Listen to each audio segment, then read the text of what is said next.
N45 news channel నందు పనిచేటకు reporters కావాలను మా phone number 9000005078. Welcome to N45 news. Peddashankarampet ఇంటింటికి శ్రీరామచంద్రుడి అక్షంతలు. అయోధ్య నుండి వచ్చిన శ్రీరామచంద్రుడి అక్షంతల వితరణ కార్యక్రమంలో భాగంగా పెద్దశంకరపేటలో ఉన్న శ్రీరామ్ మందిరంలో వేద పండితులచే అక్షంతల కలశాలకు పూజ నిర్వహించి పెద్దశంకరంపేట నుండి శ్రీరామ జయరామ జయ జయరామ అనే మహామంత్రాన్ని జపించుకుంటూ గ్రామ పెద్దల సహకారంతో శంకరంపేట రామమందిరం నుండి మండలంలో ఉన్న గ్రామాలకు తలపై అక్షంతల కలశాలు పెట్టి తరలించారు. ఈ అక్షంతలు జనవరి 1వ తారీఖు నుండి 15వ తారీఖు వరకు ప్రతి ఇంటింటికి అక్షంతల వితరణ జరగాలని సూచించారు. ఈ కార్యక్రమానికి పూర్తి సహాయ సహకారాలు గుజ్జరి కనకరాజు అందించారు. ఈ కార్యక్రమంలో గ్రామ పెద్దలు, ప్రజాప్రతినిధులు, యువకులు, కుల సంఘాల నాయకులు పాల్గొన్నారు.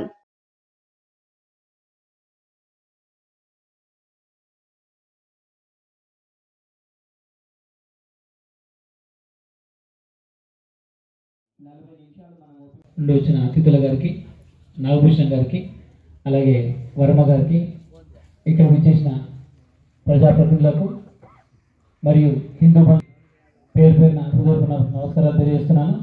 అలాగే మా పంతులకు అందరికీ పాదాభివందనం తెలియజేస్తున్నాను. మన విలేకరులకు కూడా హృదయపూర్వక నమస్కారాలు తెలియజేసుకుంటున్నాను. ఈరోజు మన శంకరంపేటలో చక్కటి కార్యక్రమం.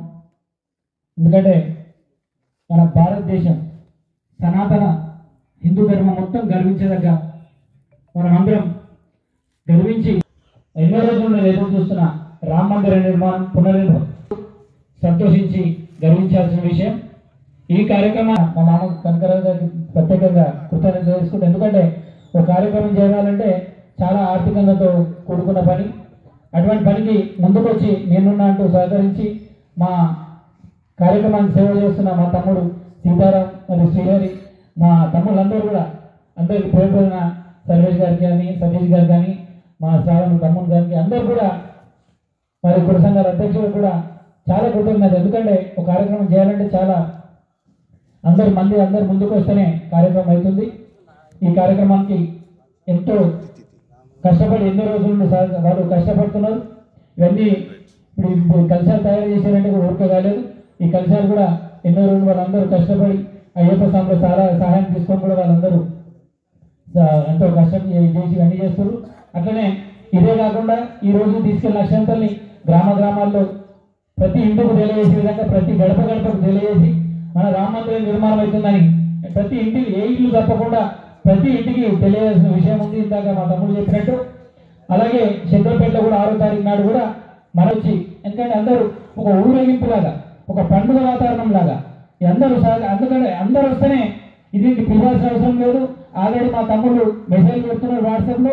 ఈ మెసేజ్ చూసి ఒక్కరు 10 మందికి చెప్పుకుంటూ మనం అందరం పోవాలి. మన వంతు కార్యక్రమం పిలవాల్సిన అవసరం లేదు, మనం తెలిస్తేనే పోవాలి.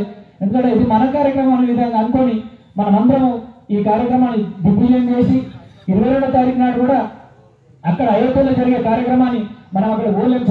ఎందుకంటే అక్కడ పోలేం కాబట్టి అదే కార్యక్రమాన్ని ఇక్కడ కన్నుల పండుగ వీలుగా మా మామ ఏదైతే ఎల్ఈడి స్క్రీన్ చేస్తున్నాడో ఇక్కడ ఏర్పాటు చేస్తున్నారు. కాబట్టి ఇక్కడ అందరం సమూహంగా ఇంట్లో చూస్తుంటే ఒకరిద్దరం చూసుకుంటాం, ఇంట్లో టీవీలో చూస్తున్నాం. కానీ అట్లా కాకుండా ఇక్కడికి వచ్చి మనమందరం స్క్రీన్లో చూసి స్క్రీన్లో తిలకించి కార్యక్రమానికి మరోసారి చెప్తున్న అందరూ సహకరించి మేము కూడా మా వంతు చక్కగా కార్యక్రమానికి మాకు ఆహ్వానించినందుకు అందరికీ కృతజ్ఞత తెలియజేసుకుంటూ వివరించుకుంటున్నాం.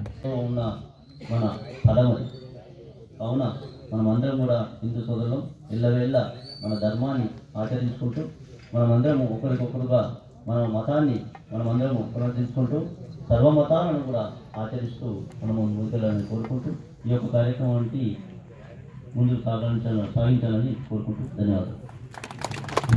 సర్పంచ్ గారికి ధన్యవాదాలు. కొద్దిసేపులే మనకు పూర్తిగా తర్వాత మన మండల అధ్యక్షులు శ్రీ లింగం శ్రీనివాస్ గారు వీరు మన కార్యక్రమాలకి అన్నిటి కూడా వస్తూ ముందుకుంటారు. వీరు కూడా అమూల్యమైన సందేశం ఇవ్వాల్సిందిగా కోరుతున్నాం.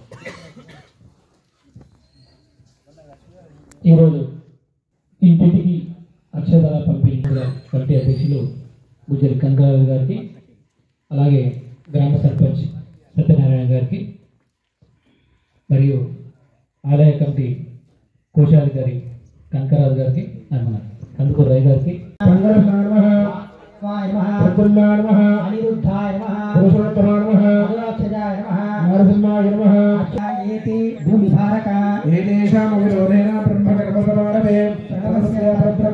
परमात्मा देवता देवी गायत्री छंदः ओम भूः ओम भुवः ओम शिवः ओम महः ओम जरः ओम तपः ओम सत्यम् ओम तत्सवितुर्वरेण्यं भर्गो देवस्य धीमहि धियो न प्रचोदयात् ओम पूज्यदृशं ब्रह्म भूर्भुवस्वरं यजमानस्य दुर्दक्षद्वारा परमेश्वरकृत्य ईश्वरप्रीत्यर्थं शुभाभ्यां शुभेषु भवते श्रीमहा विष्णुराज्ञया प्रवर्तमानस्य द्वितीयप्रकाराते श्रीश्वेतपराहकल्पे वैवस्वतमन्वन्तरे कलियुगे प्रतिपाले जम्बूद्वीपे भरतवर्षे देवोपरक्षणदिग्भागे श्रीशैलस्य वायुप्रदेशे कृष्णागोदावरीमध्यदेशे समस्तदेवता ब्राह्मण हरिहर गुरुचरणसन्निधौ अस्मिन् वर्तमानव्यवहारिकशान्तिमानः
Gursama.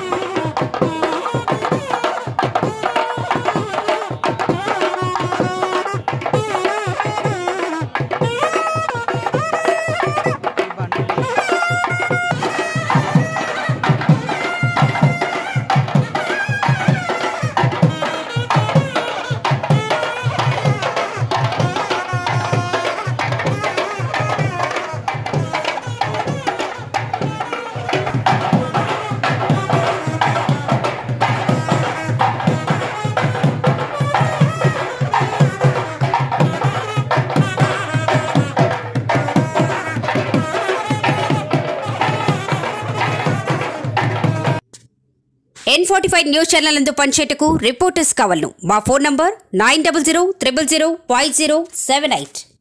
Welcome to N45 news. నోటి దురద సీఎం అదుపులో ఉండు జనసేన నేత గురానాయ్యలు. రాజకీయాల్లో వ్యక్తిగత విషయాల్ని మాట్లాడుతున్న సంస్కృతి వైఎస్ఆర్ పార్టీ నుంచే మొదలైందని జనసేన జిల్లా నాయకులు గురానాయ్యలు వ్యాఖ్యానించారు. శుక్రవారం మీడియాతో మాట్లాడుతూ ముఖ్యంగా ముఖ్యమంత్రిది అదే ధోరణి. పవన్ స్టార్ సమాజానికి చెందిన వ్యక్తి. ఆయనకి లోకల్ నాన్ లోకల్ ఉండదు.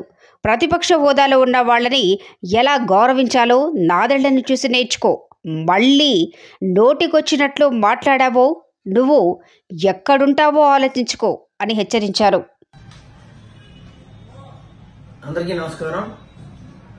విద్యా దీవెన నిధులు విడుదల కోసం ఒక కార్యక్రమంలో మన దౌర్భాగ్యవశాత్తు ఈ రాష్ట్ర ముఖ్యమంత్రి బెయిల్ మీద బ్రతుకుతున్నటువంటి జగన్మోహన్ రెడ్డి మరి ఎప్పట్లాగే హిరణ్య కశిపుడు ఎలాగైతే విష్ణుమూర్తిని తలుచుకోకుండా ఉండలేడో అదే విధంగా మా పవన్ కళ్యాణ్ గారిని తలుచుకోకుండా ఉండలేని పరిస్థితుల్లో ఏవేవో గతంలో ఎప్పుడు మాట్లాడే విధంగా మాట్లాడుతూ వచ్చాడు. అయితే వ్యక్తిగత విషయాలు మాట్లాడకూడదనే జ్ఞానం లేని ముఖ్యమంత్రి మరి ఆయనకే వదిలేస్తున్నాను. అది ఎంతవరకు సంస్కారమో అంటే సంస్కారం గురించి నీకు తెలియదు అనుకుంటాను. అది సంస్కారమో లేదనేది ఆయనకే వదిలేస్తాను. అసలు రాజకీయాల్లో గతంలో ఎప్పుడు కూడా వ్యక్తిగత విషయాల గురించి మాట్లాడేవారు కాదు. ఇప్పుడు వైసీపీ వచ్చిన తర్వాత వైసీపీ నాయకులందరూ కూడా అదేదో పేటెంట్ హక్కులు వాళ్ళే తీసుకున్నట్టు వ్యక్తిగత విమర్శలు చేస్తూ ఉన్నారు. దురదృష్టం ఏంటంటే ఇటువంటి వాళ్ళు మనం భరిస్తూ ఉండడం. రెండోది, తండ్రి శవం పక్కన పడేసి సీఎం అయిపోవాలన్న ఆలోచనతో సంతకాలు సేకరణ చేసిన నువ్వు వ్యక్తిత్వాల గురించి మాట్లాడడం హాస్యాస్పదంగా ఉంది జగన్మోహన్ రెడ్డి. అందరికీ తెలుసు నువ్వేటి, నీ పరిస్థితి ఏంటనేది. నీ తండ్రి చనిపోయిన తర్వాత అంత్యక్రియల కోసం కాకుండా సంతకాల కోసం నువ్వు ఎంత ఆతురత పడ్డావు అనే విషయం అందరికీ తెలుసు. కాబట్టి దయచేసి వ్యక్తిత్వాల గురించి దయచేసి నువ్వు మాట్లాడకుండా ఉంటే మంచిది. ఇంకొకటి ఏమంటున్నావు నువ్వు, మా అధినాయకుడి కనుక పెళ్లిళ్ళ గురించి మాట్లాడుతున్నావు. మా అధినాయకుడి పెళ్లిళ్ళ గురించి మాట్లాడే ముందు మీ తాతగారు, మీ తండ్రి గారు, మీ సోదరి వీళ్ళ కనుక పెళ్లిళ్ళ గురించి మాట్లాడే దమ్ము నీకుందా? వాళ్ళ గురించి మాట్లాడి తర్వాత మా అధినాయకుడి పెళ్లిళ్ళ గురించి నువ్వు మాట్లాడితే బాగుంటది జగన్ రెడ్డి. ఎందుకంటే ఇప్పటికీ అందరూ సహనంతో ఉన్నారు. దగ్గరికి వచ్చే ఎన్నికలు తర్వాత నీ పరిస్థితి ఏమవుతుందో తెలియదు. కాబట్టి కొంచెం ఆచి తూచి మాట్లాడితే మర్యాదగా ఉంటుంది, తెలుసుకో. తర్వాత పాపం నువ్వు ఒక విషయం అంటున్నావు పార్టీ గురించి. ఆయన కష్టార్జితం, ఆయన స్వార్జితంతో పార్టీని నడుపుతున్న వ్యక్తి ఆయన. అదేంటి, ఆయన పార్టీకి ఆయన నచ్చినట్టు చేసుకుంటాడు ఆయన. నీకేంటి బాధ? నీలాగా ఒకరు పెట్టిన పార్టీని లాక్కోలేదు ఆయన. నీ పార్టీ ఏదైతే వైసీపీ ఉందో దాని వ్యవస్థాపకులు ఎవరు మరి? మర్చిపోయావా నువ్వు? కె శివకుమార్ అనే ఆయన వ్యవస్థాపకుడు. నువ్వు ఆయన దగ్గర పార్టీ లాక్కున్నావు. నువ్వు పార్టీ గురించి మాట్లాడుతున్నావు. సిగ్గుగా లేదా జగన్మోహన్ రెడ్డి నీకు? ఆయన ఇష్టం, ఆయన పార్టీ. ఆయన ఏం చేసుకుంటాడు, రాజు నచ్చిన వాళ్ళు పార్టీలో ఉంచుతారు, నచ్చలేని వాళ్ళని పార్టీ నుంచి వెళ్ళిపోమంటాడు. అది ఆయన ఇష్టం. నచ్చినోడు వెళ్తాడు, నచ్చినోడు వెళ్ళడు. ఆ విషయం నువ్వు మాట్లాడడం సబు కాదు.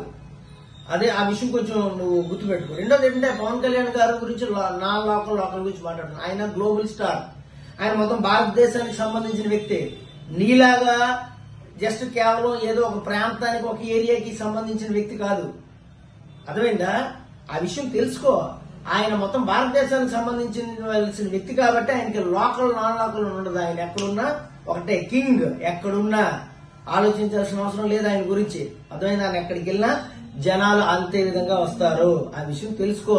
లోకల్ నాన్ లోకల్ అని చెప్పి నువ్వు ఏదో చెప్తే ప్రజలు వినే పరిస్థితుల్లో ఈ రోజుల్లో లేరు. రెండోది పాపం ప్రతిపక్ష నాయకులకి ఎలాంటి విలువ ఇవ్వాలో తెలియని నువ్వు, నీకు సలహా ఇస్తున్నాను.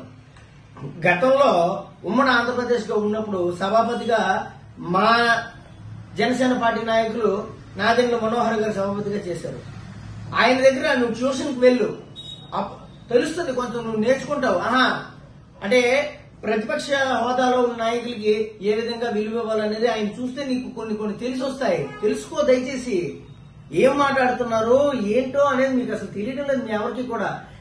నీతో పాటు ఉన్న నాయకులందరినీ కూడా ఆయన దగ్గరికి ట్యూషన్కి తీసుకుని వెళ్తే కొంత బాగుంటది. ప్రతిపక్ష హోదాలో ఉన్న వాళ్ళకి ఇప్పుడు కూడా ఆయన మాట్లాడుతున్నప్పుడు, లేకపోతే మా పవన్ కళ్యాణ్ గారు మాట్లాడుతున్నప్పుడు కూడా చాలా మర్యాద ఇచ్చి, చాలా వాల్యూ ఇచ్చి మాట్లాడుతుంటారు. ఎక్కడ ఆచి తూచి ఎక్కడ పదం కూడా జారకన్నా మాట్లాడుతుంటారు మనోహర్ గారు కూడా. కాబట్టి అటువంటి వారి దగ్గరికి వెళ్లి నువ్వు కొంత ప్రాక్టీస్ అయితే బాగుంటదని చెప్పేసి నేను ఈరోజు నిన్ను కోరుకుంటూ, మళ్ళీ ఇలాంటి మాటలు కానీ నువ్వు మాట్లాడావంటే ప్రజలు చూస్తూ ఊరుకున్నారు. పోనీలే అనేసి ఇంకా ఎలక్షన్ అయిపోయిన తర్వాత నువ్వు ఎక్కడుంటావో ఏంటో పరిస్థితి తెలియదు. కాబట్టి కొంచెం ఆచితూచి మాట్లాడితే బాగుంటదని చెప్పి నేను నీకు హితం పలుకుతున్నాను. ఓకే, కొంచెం జాగ్రత్తగా ఉంటే మంచిది. రాబోయేది మా తాలూకా ప్రభుత్వం. ఆ విషయం గుర్తుపెట్టుకొని మసులుకో జగన్మోహన్ రెడ్డి. ఓకే, ఉంటాను. జై జనసేన, జై టీడీపీ, జై పవన్ కళ్యాణ్, జై Chandrababu Naidu. N45 news channel నందు పనిచేయటకు రిపోర్టర్స్ కావాలను. మా phone number 9000005078. Welcome to N45 news. రాబో ఎన్నికల్లో బీసీ అభ్యర్థులకు సీట్లు కల్పించండి. వెనుకబడిన కులాలు నానాటికి ఆర్థికంగా, సామాజికంగా, రాజకీయంగా మరింత వెనుకబడిపోతున్నారని రాబో ఎన్నికల్లో అన్ని పార్టీలు ఈ విషయాన్ని గమనించి రాబో ఎన్నికల్లో వారికి సీట్లు కేటాయించి ప్రాధాన్యత ఇవ్వాలని జిల్లా బీసీ సంక్షేమ అధ్యక్షులు గొలగాన రమేష్ యాదవ్ కోరారు. శుక్రవారం ఆయన మీడియాతో మాట్లాడుతూ జిల్లాలో 85% బీసీ, ఎస్టీ, ఎస్సీ మాత్రమే ఉన్నారు. బీసీలను విమర్శించి అతి తక్కువ మంది ఉన్న ఇతర కులాలకు ప్రాధాన్యతనిచ్చి బీసీ ఓట్లతో పదవులు పొందుతున్నారని అన్నారు. ఇది కేవలం ఒక్క పార్టీ చేస్తున్నది కాదని అన్ని పార్టీలు అదే వరుసలో ఉన్నాయన్నారు. ఇదిలా ఉండగా కేంద్ర ప్రభుత్వం నరేంద్ర మోదీ విశ్వకర్మ యోజన ప్రవేశపెట్టారని, దానిని ప్రజలకు చేరువ చేసేందుకు మా సంఘం ఆన్లైన్ కల్పిస్తుందన్నారు. దేశ ఆర్థిక అభివృద్ధి, ఉపాధి అవకాశాలు కల్పించే ఇతర పథకాలను కూడా ప్రవేశపెట్టారని, వాటిని కూడా ప్రజల వద్దకు తీసుకెళ్తున్నామని అన్నారు. ఈ రోజున విజయనగరం జిల్లా సుమారుగా 85% బీసీ, ఎస్సీ, ఎస్టీలు మాత్రమే ఉన్నారు. అలాంటి జిల్లాలో విజయనగరం నియోజకవర్గంలో ఇప్పటిదాకా బీసీ ఎమ్మెల్యేకి అవకాశం దక్కలేదు. రేపు రాబోయే ఎలక్షన్లో అన్ని పార్టీలు, తెలుగుదేశం, వైఎస్ఆర్ కాంగ్రెస్ పార్టీ, బీజేపీ 3 పార్టీలు బీసీలకే ఎమ్మెల్యే సీటు కేటాయించడం ద్వారా బడుగు బలహీన వర్గాలకి రాజ్యాధికారాన్ని చేరువ చేయడం కోసం కృషి చేస్తారని 3 పార్టీల అధ్యక్షుల్ని ఈ సందర్భంగా కోరుకుంటున్నాం. కేంద్ర ప్రభుత్వం నుంచి నరేంద్ర మోడీ గారు విశ్వకర్మ యోజన అనే పథకం ద్వారా కరోనాలో ఇబ్బంది పడిన అందరికీ న్యాయం చేయడం కోసం ఈ పథకాన్ని ప్రారంభించారు. ఈ పథకాన్ని చేరువ చేయడం కోసం బీసీ సంక్షేమ సంఘం నుంచి మేము మా కార్యకర్తలందరూ వాడవాడ ప్రతి గ్రామంలోనూ ఉన్న బీసీ సోదరులందరికీ ఈ కార్యక్రమంలో ఆన్లైన్ చేయడం ద్వారా దాదాపు 15,000 లోన్లు ప్రతి ఒక్కరికి మినిమం ₹1,00,000 నుంచి 5 లక్షల వరకు లోన్లు అనేది శాంక్షన్ చేయడం జరుగుతుంది. కాబట్టి బీసీ సోదరులందరూ ఈ లోన్లన్నింటినీ సద్వినియోగం చేసుకుంటారని కోరుకుంటున్నాం. అదేవిధంగా సుమారు 23 రకాల పథకాలతో బీసీలు న్యాయం చేయడం కోసం, దేశ అభివృద్ధి కోసం 10 లక్షలు, 25 లక్షలు, 50 లక్షలు, ₹1,00,00,000 ముఖ వెలుగుతో 35% నుంచి 50% సబ్సిడీతో అనేక పథకాలను కేంద్ర ప్రభుత్వం ప్రారంభించింది. ఇవన్నీ కూలంకషంగా తెలుసుకొని ఈ పథకాలన్నీ వినియోగించుకోవడం ద్వారా వస్తు ఉత్పత్తి చేసి బీసీలు దేశ అభివృద్ధిలో భాగమవుతారని, అదేవిధంగా 10 మందికి ఉపాధి కల్పించే మార్గం కూడా అవుతుందని ఈరోజు పత్రికాముఖంగా తెలియజేస్తున్నాం.